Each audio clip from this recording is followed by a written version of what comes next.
What if the most pivotal moment of your life, the one that would rewrite everything you thought you knew about kindness, success and being seen happened not in a grand hall or a stage encounter, but over a $5 cup of coffee on a rainy morning? What if that simple decision to act when no one else did became the moment the world started noticing you? Not for your clothes or your titles, but for your courage to care when it was easier not to. Today's story isn't just a tale about a mysterious man and a waitress with a fierce heart. It's about what we choose to become when no one is watching. And it starts in a small, busy cafe where judgment brewed just as quickly as the espresso. But beneath the surface of what seemed like just another dreary day, the universe was quietly conspiring to test the power of ordinary goodness. Now imagine this. You walk into a coffee shop soaked from the rain, wearing a coat that's seen better decades and shoes that whisper of exhaustion with every step. You're not looking for charity, just a place to warm up. And yet you're met not with kindness, but with suspicion. That was Charles Everland's moment of truth, though no one in the cafe knew it yet, including Emma. And here's the twist: Charles wasn't who he appeared to be. Beneath that worn-out coat was a man worth billions, but he wasn't searching for a meal. He was searching for humanity. What followed was a chain of events more compelling than any romantic comedy, more inspiring than a motivational speech. Because it wasn't fiction, it was a reflection of what we all want deep down to matter. Not for what we own, but for who we are when our pockets are empty. Now let's pause right there. Have you ever seen someone get treated poorly in public? Maybe it was someone asking for directions and getting ignored, or someone clearly in distress, but everyone just walked around them, eyes glued to their phones. What did you do? Did you stop? Did you hesitate? Or did you move on and tell yourself you were too busy to get involved? We've all been there, and we all remember the times we acted and the times we didn't. That's what makes Emma's decision so extraordinary. It wasn't flashy, it wasn't dramatic, it was $5. But that $5 became a mirror, one that reflected back on everyone in the room and eventually on millions more. The downtown cafe wasn't special on the outside. Picture a typical rainy day scene: mismatched chairs, the hiss of steam from a too old espresso machine, jazz on low volume, and the scent of cinnamon pastries clashing with damp jackets. That morning, the city outside was painted in grayscale, all muted reflections in puddles and faces pressed into phones. But inside, something real was about to unfold. Something that would test not just the characters in the room, but all of us watching. Charles entered quietly, barely noticed.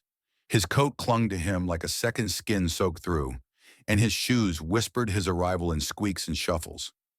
He wasn't playing a part, he was exhausted. He looked like any other man who had been forgotten by the speed of the world.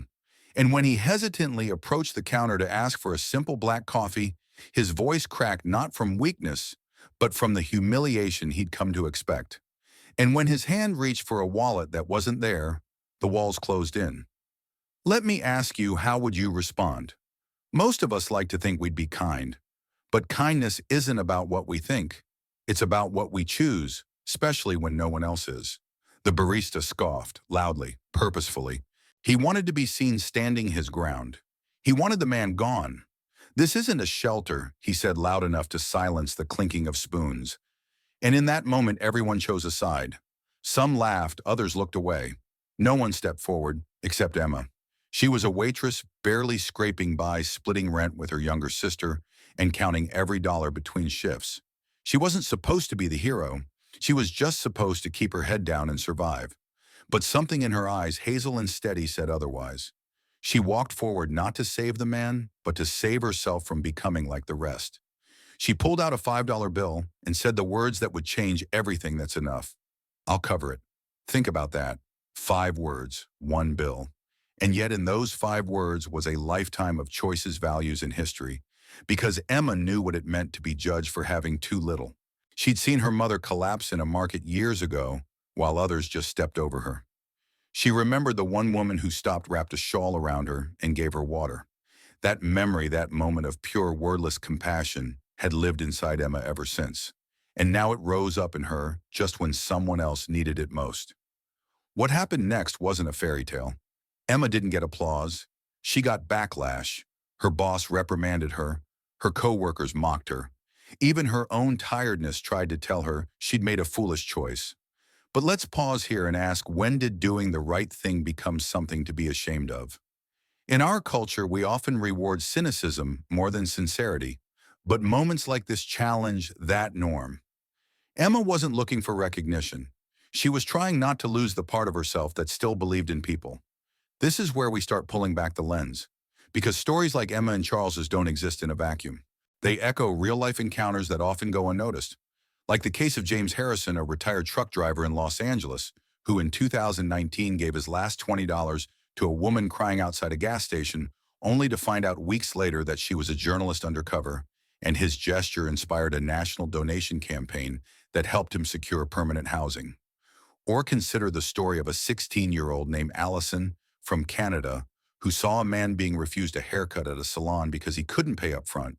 She stepped in, paid for the cut, and a video of the act reached over 5 million views, sparking a global conversation about dignity in small moments. These aren't viral stunts, they're soul-level decisions. They show that when we act on instinctive compassion, we do more than help someone, we validate their existence. And that's what Emma did for Charles. She didn't just buy him a coffee, she saw him. In a world where being invisible can break your spirit, being seen can piece it back together. And here's where the story takes a turn. A week later, Charles returns. But this time he's dressed differently. Not showy, but unmistakably refined.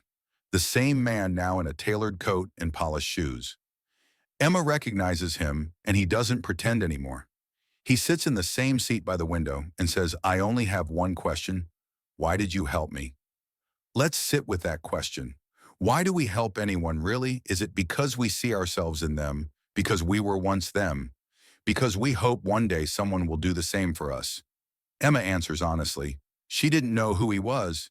She just couldn't look away from someone being made small. And that answer, raw, unfiltered, is what changes everything. Charles wasn't there to test her. He was trying to find someone who hadn't forgotten how to be human. After his wife died, he lost faith in the authenticity of others. His wealth had become a wall. But Emma cracked that wall not through cleverness, but through sincerity. They talk, not about money, but about books, music, the aching question of why people grow cruel when they feel powerless. They laugh. They connect. For the first time in years, Charles feels like more than a walking bank account, and Emma feels like more than a waitress. That's when you realize this story isn't about class or charity. It's about choice. Each of us, regardless of our station, gets to choose how we respond to the people in front of us. We can dismiss them, or we can see them. And when we choose the latter, something transformative happens, not just for them, but for us. This brings us to a crucial observation about human behavior. Psychologists call it the bystander effect, the idea that people are less likely to help when others are around because they assume someone else will step in. But the twist, when even one person breaks that inertia, others often follow. Emma's choice didn't just affect Charles. It shifted the energy of the entire cafe. Judging looks softened. People avoided her eyes, not out of disdain, but out of uncomfortable admiration, because she did what they wished they'd had the courage to do. That brings us to an insight from Dr. Brené Brown, who says courage is contagious. When one person stands up and acts, they create a ripple. And that ripple, it can become a wave. Emma didn't start a movement with speeches or slogans. She did it with $5 and a refusal to look away. And that's why this story matters. Because it reminds us that the moments that define us often start in silence, in spaces where we don't know anyone's watching. And yet what we do still matters, because someone always is. So let's pick up where we left off, two people worlds apart, seated at a window table, no longer as strangers, but as something softer, something more human. Charles no longer hiding behind his disheveled disguise, and Emma still wearing the same cafe uniform, but now radiating a presence that demanded to be seen. Their conversation wasn't dramatic. There were no declarations, no music swelling in the background. It was quieter than that. Honest, vulnerable. They talked about why people grow cold, why the world forgets how to care, why being seen feels more intimate than being touched. And maybe that's what truly connected them, not shared status, but shared scars. The truth is, people who've been invisible their whole lives recognize each other even in silence. Emma never pretended to know everything. When Charles mentioned books, she hadn't read authors whose names carried weight in certain circles. She didn't bluff. She asked questions. She listened. She responded not with expertise, but with curiosity. That's rare. We live in a time when pretending to know is easier than admitting we don't. But Emma leaned into not knowing, and in doing so, she made room for something more important: understanding. Charles didn't need someone to impress him. He'd spent years being impressed by numbers, forecasts, socialites, and strategies. What he longed for was someone who would simply listen, someone who didn't see his wealth before they saw his weariness. And Emma offered that without hesitation. Now here's the part that separates fairy tales from real growth. When Charles revealed who he was, his real name, his empire, his reason for being there, Emma didn't swoon. She didn't gasp and dream about yachts or penthouses. She felt conflicted.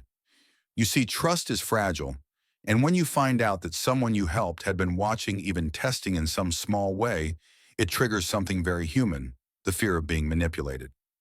Emma voiced that fear, and Charles didn't defend himself with pride or bravado. He met her discomfort with humility. "I didn't test you," he said. "I watched. And you chose."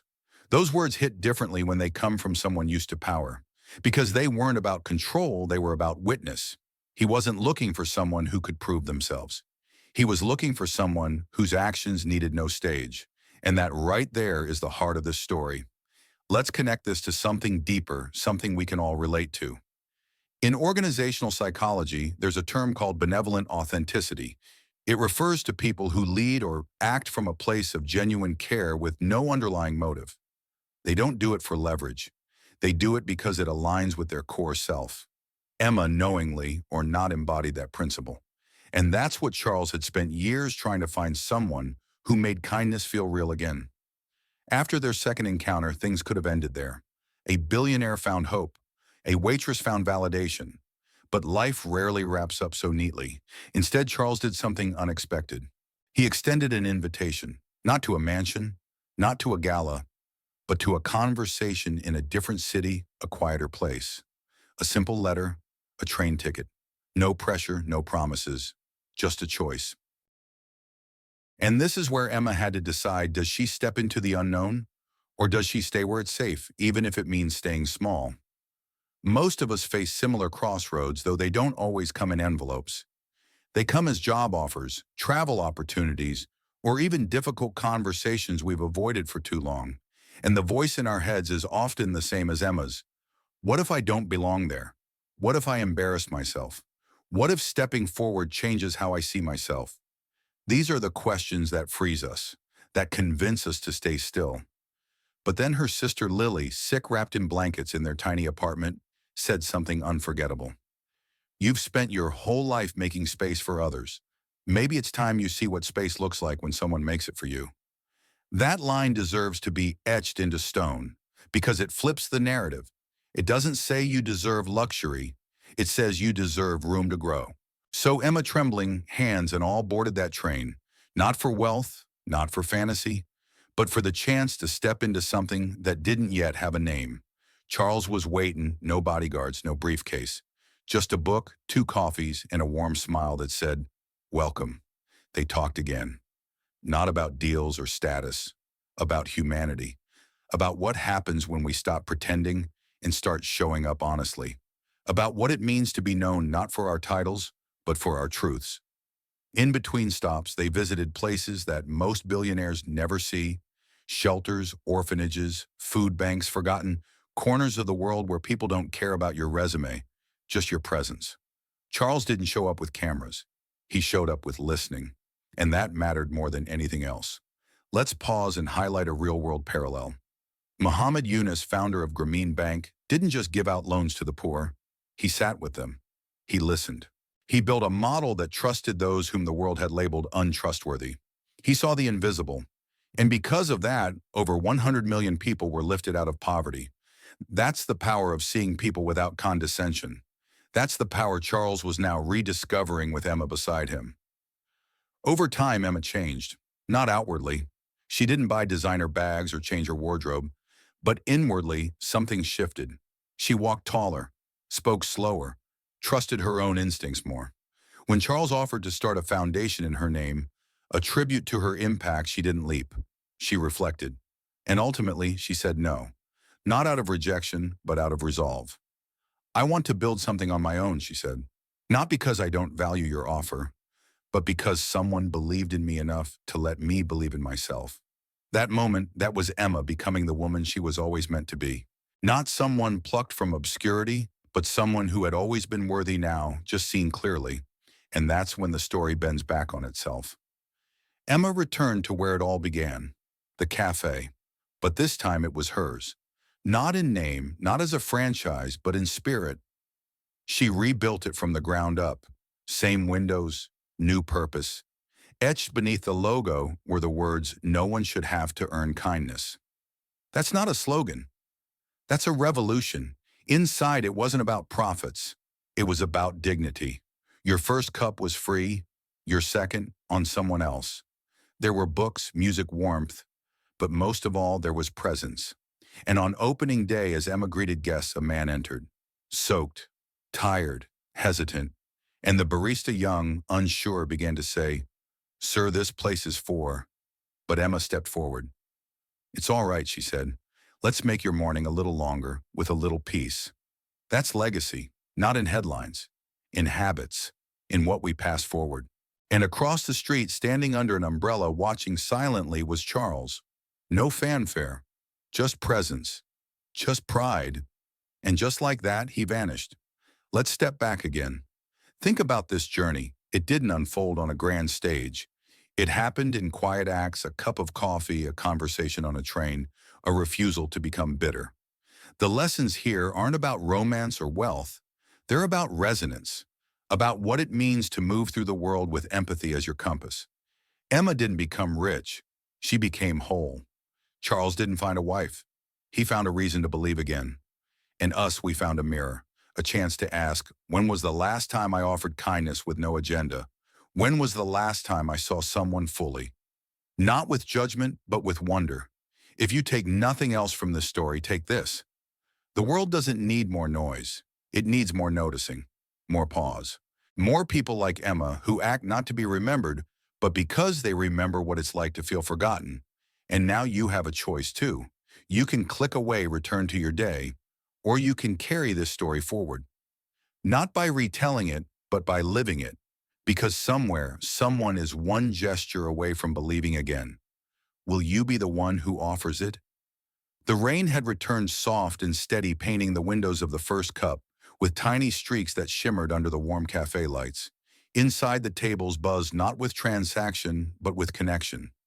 Each corner of the space Emma had built told a story. A mother calming her toddler with a half-melted muffin. A nurse sitting alone sipping quietly after a 12-hour shift. A pair of college students swapping books. Nothing about this place screamed luxury, but everything whispered belonging. And it all started with a moment that asked for nothing in return. But let's pull back from the poetic for a second. Let's talk about systems, because Emma's transformation wasn't just personal. It was systemic. When people talk about changing the world, they often think in terms of large-scale innovation, policy reform, or financial disruption. But what Emma did was far more subversive. She created a space that made kindness the baseline, not the bonus. And that's revolutionary. Think about how most service spaces are structured. Coffee shops, restaurants, even hospitals. There's a hierarchy of who deserves what. You pay, you receive. You can't pay, you're dismissed. And within that model, we've conditioned ourselves to forget that behind every customer is a human story. Emma flipped that script. She didn't just serve coffee, she served dignity. Her motto, "No one should have to earn kindness," was more than a slogan. It was a rejection of conditional humanity. And that's not just inspirational. That's actionable. Let me bring in a real-world case that mirrors this. In Vienna, Austria, there's a restaurant called Maggie's Kitchen that operates on a pay-what-you-can basis. It was started by a former social worker who believed food should never be a luxury. And while many predicted it would fail financially, it's been running for years, supported by regular patrons who choose to pay more so others can pay less. That's not just charity. That's community. That's what Emma created too. Back in her cafe, each table bore handwritten words in place of numbers. Hope, begin, trust. And that wasn't random. Those were the values she had lived by, even when no one noticed.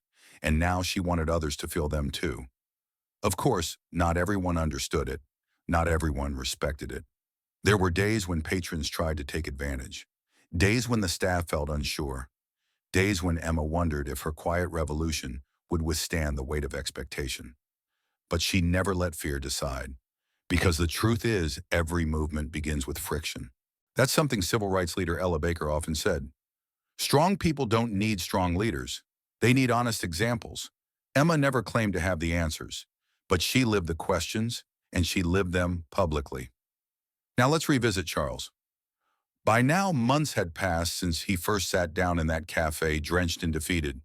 He'd become a quiet patron of Emma's new world, not with money, but with memory. He showed up sometimes, never demanding attention. Sometimes just to sit. Sometimes to listen to the jazz trio play near the piano. But always he brought presence. It would have been easy for him to throw money at the cafe brand, its scale it, turn it into a chain. But he knew that what made it special was that it wasn't scalable. It was sacred. And that's a key insight. Some things are meant to grow. Others are meant to glow. The first cup wasn't meant to multiply across cities. It was meant to anchor a community, to be a constant in a world that moved too fast. That's what Charles had learned too. You see, when you spent years building empires, you start to think in terms of outcomes, returns, and leverage. But when you've been loved quietly, as Charles had been by Emma's simple kindness, you start to understand the value of intangible things. Things like trust, peace, and the right to be seen without expectation. One evening after the cafe closed, Charles invited Emma to a rooftop garden. It wasn't fancy, just a quiet spot atop a converted church that now housed a shelter they had helped renovate together. The sky was dusky purple, and the city lights blinked like faraway stars. He handed her a folder. Inside were legal documents, the Emma Bennett Opportunity Fund, fully funded, quietly endowed, meant to support young women in transition, those aging out of foster care, single mothers starting over, or women rebuilding after hardship. You don't have to run it, he said. You don't even have to take credit. But I want it to exist. Because you did. Emma held the folder in silence. Not because she was overwhelmed by the money, but because she understood the weight of being remembered. When people believe in you publicly, it's empowering. But when they believe in you quietly, it's sacred. She looked up and said something Charles would never forget. If it's all right, I want to try building something else. On my own. I want to build not with capital, but with consistency. Not in my name, but in someone else's memory. Someone who once handed me water in a market and didn't ask for anything in return. That was Emma's truth. That was her choice. And Charles, now a man no longer hiding behind grief or bank statements, smiled. Because he finally understood that the legacy he was meant to leave wasn't in skyscrapers or press releases. It was in people like Emma, people who could build bridges where others had burned them. Let's ground this again in real life. There's a nonprofit called the Giving Keys, started by a woman named Caitlin Crosby. It began with a simple act, engraving the word hope on a discarded key and giving it to someone in need. That one gesture sparked a movement that now helps employ people transitioning out of homelessness. That's what happens when you turn symbolism into structure. Emma was doing that too. Back at the first cup, the team grew. Not in number, but in depth. A young barista who once almost turned away, an old man now trained new staff on empathy. A regular customer who'd once scoffed at pay what you can now donate it anonymously every month. Even Lily, Emma's sister, began helping out on weekends, her health better now, her voice brighter. And the cafe became more than a place. It became a practice of noticing, of pausing, of choosing kindness even when it wasn't convenient.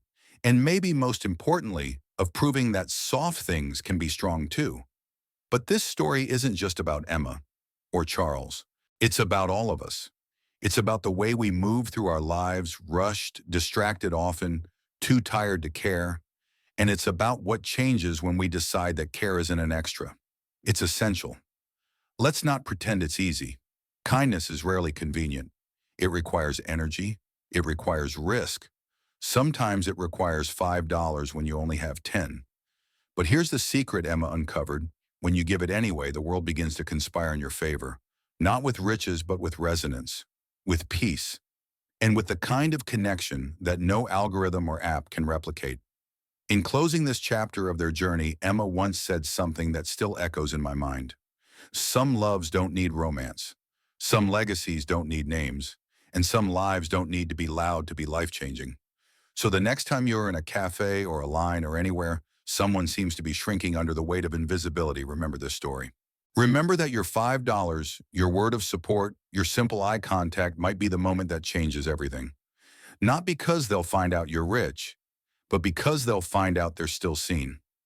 The rain had stopped by the time Emma walked home that night, the streets reflecting the city lights in puddles like tiny mirrors. Her shoes were still worn at the edges, and her coat still carried the smell of espresso and cinnamon, but something about her felt unshakable. She wasn't walking toward a destination anymore. She was moving with purpose, and that subtle shift. That's the transformation most people miss, the kind that doesn't come with a title or announcement, but with presence. Quiet, earned, and lasting. Emma had created something enduring. Not just a cafe, not just a brand, but a space where people didn't have to prove their worth before receiving kindness. And what's more powerful than that, it's not hard to start a project. The real work is showing up every day to keep its values intact. That's what Emma did. Through shortages, burnout complaints, and compliments, she never let the mission blur. And in doing so, she taught others how to live with that same clarity. But let's ask a bigger question now. What makes a life meaningful? Is it the success you can show others or the peace you carry when no one's looking? For Charles, that answer had changed. In his old world, he measured value by acquisition of wealth, property, influence. But through Emma, he began measuring it by depth, by connection, by legacy. The kind that isn't written in ink, but in impact. One afternoon, months after the rooftop conversation, Charles asked Emma to meet him at a small cabin in Quebec. Nothing fancy, just a porch, a lantern, and a view of the forest. He brewed chamomile tea. No staff, no assistants, just them. They sat in silence, not because there was nothing to say, but because they'd finally learned that silence could mean presence.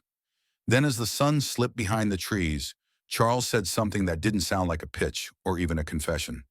It sounded like truth. I've had people offer me everything: company, comfort, even love. But I don't need someone to love me. I need someone who understands why I love the things I do. That distinction matters. It's the difference between being adored and being understood. And Emma, she didn't rush to respond. She sat with his words. She thought about her mother, about Lily, about that old woman in the market who had no name but lived forever in her memory. Then she said softly, I don't know if I understand all the reasons why you are who you are, but I do know I've never felt more like myself than I do when I'm with you. There were no fireworks, no music swelling in the background, just a soft breeze, the steam of tea rising into the dusk, and two people recognizing the gravity of what they had. Not a relationship defined by titles or roles, but by resonance. Two souls who'd found each other not in the noise, but in the quiet. And that's something our world doesn't talk about enough. We glorify grand gestures, viral proposals, and headline-making romances. But the kind of connection that lasts is often the one that asks the least from us and gives the most. So did Emma and Charles fall in love? That's not really the question. The real question is, did they find the kind of companionship that makes you feel less alone in the world? Yes, unequivocally yes. And in many ways, that's more enduring than love. Because what they had wasn't built on romance, it was built on truth. Now as seasons changed, so did their journey. Charles traveled less, but with more purpose. Emma spoke at school shelters and even a few leadership conferences, not about success, but about significance. About how $5 changed her life. Not because it was all she had, but because it was enough to remind someone else that they mattered. Her voice was never polished, but always powerful, because it was real. And then one day, the unexpected happened. A young woman named Ava walked into the first cup shoulders, hunched eyes, darting hands, gripping a worn duffel bag. She had just aged out of foster care. No job, no home, no plan. Just a longing for a place to sit, to rest, to not feel like a burden. The staff hesitated. They weren't sure.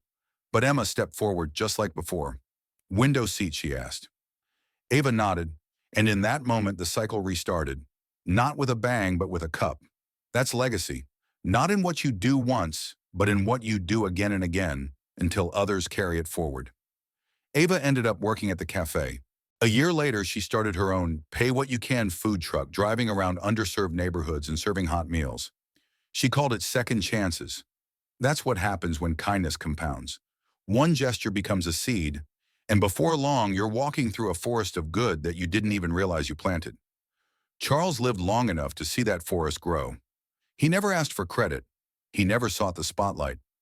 But he smiled often in his final years, not the smile of a man who had everything, but of a man who finally had what mattered. And Emma, she continued, not as a hero, not as a myth, but as a woman who once watched the world walk past her mother and decided she would never be that kind of person. She didn't change the world by being loud. She changed it by being kind when no one else was, and that is enough. So what's the takeaway? What does this story offer you here and now, sitting on the other side of a screen? Its simple kindness isn't a favor. It's a form of truth. It says, I see you. I honor your humanity. I expect nothing in return. And when you offer that freely and often, you're not just changing someone else's life, you're changing your own. We are all at some point the man in the rain, and we are all at another point the one holding the $5. The question is, what will we choose in that moment? Will we pretend not to see? Or will we do the inconvenient thing, the uncomfortable thing, the right thing? Emma didn't know she was changing a billionaire's life. She just refused to walk away. And in doing so, she wrote a story that still ripples through every cup of coffee poured under that simple sign, the first cup. Maybe your moment will come today. Maybe it already has. But now you know it doesn't take much to start something extraordinary. Just courage, compassion, and $5 you're willing to give, even if it's the only five you've got. Because the world doesn't change with grand declarations. It changes when anyone decides that being decent is worth more than being right. That's the quiet revolution. That's the story worth telling. And now it's yours to continue.